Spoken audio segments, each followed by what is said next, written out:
എന്ന് പറയാം. ജിന്നിറക്കുന്ന നേരത്ത് ജിന്ന് കേറും. കേറി ഇറക്കലുണ്ടോ? ഇറക്കലുണ്ട്. ഇറക്കുമ്പോ എന്തൊക്കെ പറയാ? മൂപ്പര് ഉപദേശം കൊടുക്കണം. ജിന്നിറക്കുന്ന ആളുകൾക്ക് ഒരു ഉപദേശം കേട്ടോളി. ഞാൻ മനസ്സിലാക്കിയിരുന്നത് ഈ ജിന്നിറക്കുന്ന പ്രവർത്തനത്തിൽ ഏർപ്പെടുന്ന മിക്ക ആളുകളും ഈ വസ്തുത മനസ്സിലാക്കാത്തവരാണ്, അശ്രദ്ധരാണവർ.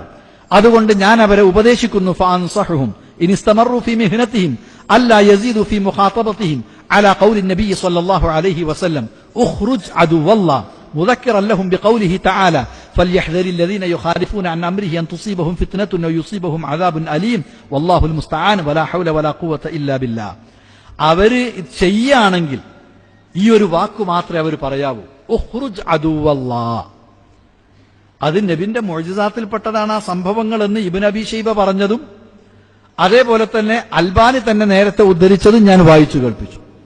ഇനി ഈ സംഭവത്തിന്റെ അടിസ്ഥാനത്തിൽ ഒരാള് ജിന്നിനോട് പറയുകയാണെങ്കിൽ തന്നെ നബി പറഞ്ഞ അത്രേ പറയാവൂ, ഉഖ്റുജ് അദുവല്ലാഹ്. നബി പറഞ്ഞതിനെ മുഴുവൻ അയാൾക്ക് പറയാൻ പാടില്ല. വഅന റസൂലുള്ളാഹ് എന്നും കൂടി നബി പറഞ്ഞല്ലോ, ഇയാള് റസൂലല്ല. അപ്പൊ പറയുകയാണെങ്കിൽ ഉഖ്റുജ് അദുവല്ലാഹ് എന്നല്ലാതെ അതിന്റെ അപ്പുറത്തേക്ക് മസ്മുക മസ്മുക്കി മുതസവ്വിജത്തുൻ അൻതി അനസറാനിയത്തിൻ അൻതി മാ ദിയാനതുകി ഐന തസ്കുനീന കൈഫ ദഖൽതിൽ ജസദ വമതാ ദഖൽതി വഐന തസ്കുനീന ഫീ ജസദിഹി.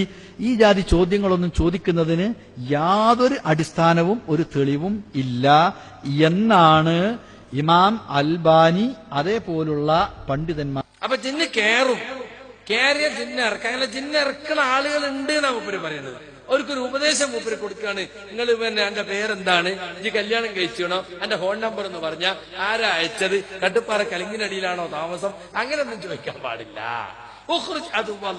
അള്ളാന്റെ ശത്രു നീ പുറത്തു പോ എന്ന് പറയാം. അപ്പൊ പുറത്തു പോന്ന് പറഞ്ഞ അകത്തുണ്ടാകണ്ടേ?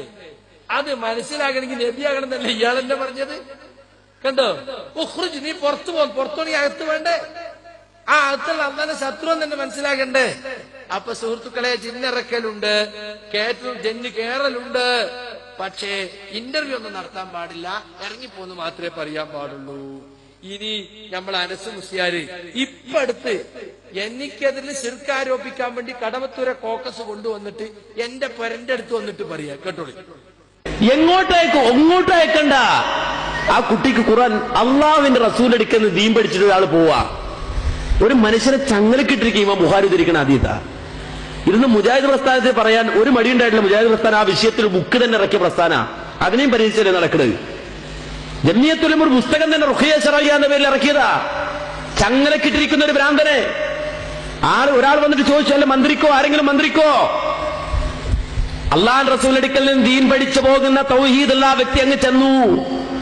എന്നിട്ട് ഓതിക്കൊടുത്തു, സൂറത്തുൽ ഫാത്തിഹ അങ്ങ് ഓതിക്കൊടുത്തു. ആ ഫാത്തിഹ അങ്ങ് കേട്ടു.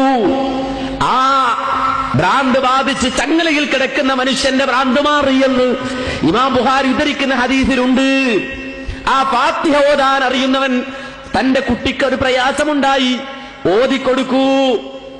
ആളുകൾ നേരെ തലതിരിഞ്ഞ മനസ്സിലാക്കാന്ന് വെച്ചാല് കുറെ മരുന്ന് ചെയ്തു, അമൃതയെ കൊണ്ടുപോയി, ലക്ഷോറി കൊണ്ടുപോയി, പല ഹോസ്പിറ്റലും കൊണ്ടുപോയി, രോഗമൊന്നും മാറുന്നില്ല, അവസാനം ഇന്നായിരിക്കാം. അപ്പോ റുഖിയ ശറയ്യ നടത്തുന്ന കേന്ദ്രം നോക്കണം എന്നാ? അല്ല, എന്ത് പ്രയാസമുണ്ടെങ്കിലും ആദ്യം ഓതാനാ പറഞ്ഞത്. ആദ്യം ഡോക്ടറെ തരയല്ല വേണ്ടത്. എന്ത് പ്രയാസത്തിനാലും ആദ്യം ഓതി കൊടുക്കുക വേണ്ടത്. ആദ്യം റുഖിയ ശറയ്യ നടത്താൻ വേണ്ടത്. നിങ്ങൾ എന്താ മനസ്സിലാക്കിയത്? ആദ്യം ഡോക്ടറെ അടുത്ത് പോകണമെന്നല്ലേ?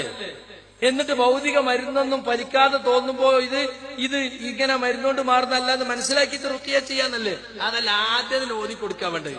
ചെങ്ങലക്കിട്ടൊരു ഭ്രാന്തൻ, പിശാച് ബാധ മൂലം ഭ്രാന്ത് ബാധിച്ച ഒരു സഹാബി, ആ സഹാബിനെ ഫാത്തിയോതി മന്ത്രിച്ചു. ബുഖാരിയിലുണ്ട്, ബുഖാരിയിലില്ലത്.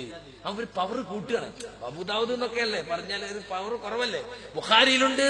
പിശാച് ബാധിച്ച ഭ്രാന്തനെ ഓതിക്കൊടുത്തു, ഫാത്തിയോതി മന്ത്രിച്ചു. അതുകൊണ്ട് എവിടെയും കൊണ്ടോണ്ട, നമ്മളെന്നെ ഓതി കൊടുത്താൽ മതി. അങ്ങനെ സ്വന്തം ചെയ്യണം, മരുന്ന് കാത്തു നിൽക്കേണ്ട ആവശ്യമില്ല എന്ന് പറഞ്ഞത് സക്കരിയ സലാഹി അല്ലല്ലോ. ഇനി നിങ്ങൾ നോക്ക്, ഓതിയാ മാത്രം പോരാ, പിശാച് ബാധിച്ച ഭ്രാന്തന്മാരെ മന്ത്രിക്കുമ്പോ നല്ലോണം തുപ്പല് കലർത്തി ഊതിക്കൊടുക്കണം, കേട്ടോളൂ. അതുപോലെ തന്നെ റുക്കിയക്ക് വേണ്ടിയിട്ട് ഈ റുക്കിയ നടത്തുന്ന ആളുകള് അവരെ സംബന്ധിച്ചിടത്തോളം റസൂലുള്ള നേർക്കുനേരെ ഒരാൾ കോതി കൊടുക്കലാണ്. സഹാബത്ത് അവരും നമുക്കറിയാം അതേ ഭ്രാന്ത് ബാധിച്ച പിശാച് ബാധ മൂലമുള്ള ഭ്രാന്ത് ബാധിച്ച ഒരു സഹാബി, ഒരു വ്യക്തിയും ആ വ്യക്തിയെ മന്ത്രിക്കുവാൻ വേണ്ടി ഒരു സഹാബി പോയ സംഭവം നമുക്കറിയാവുന്നതാണ്. ആ സന്ദർഭത്തിൽ നേർക്കുനേരെ സൂറത്തുൽ ഫാത്തിഹ ഓതിക്കൊടുത്തു.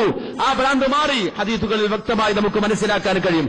ഈ രൂപത്തിൽ ഒരാൾക്ക് നേർക്കുനേരെ വിശുദ്ധ ഖുർആന്റെ ആയത്ത് ഊതിക്കൊടുക്കുക. ഭ്രാന്ത് ബാധിച്ച ആളാണെങ്കിൽ പോലും ഫാത്തിഹ ഓതിയിട്ട് ഊതി മന്ത്രിച്ചു കൊടുക്കുക വേണ്ടത്. അല്ലാതെ ലേക്ക് ഷോർ കൊണ്ടോയി, അമൃതയെ കൊണ്ടോയി, മിംസ് കൊണ്ടോയി, എന്നിട്ട് പിന്നല്ല. ഇതൊന്നും സക്കരിയ സലാഹി പറഞ്ഞതല്ലല്ലോ.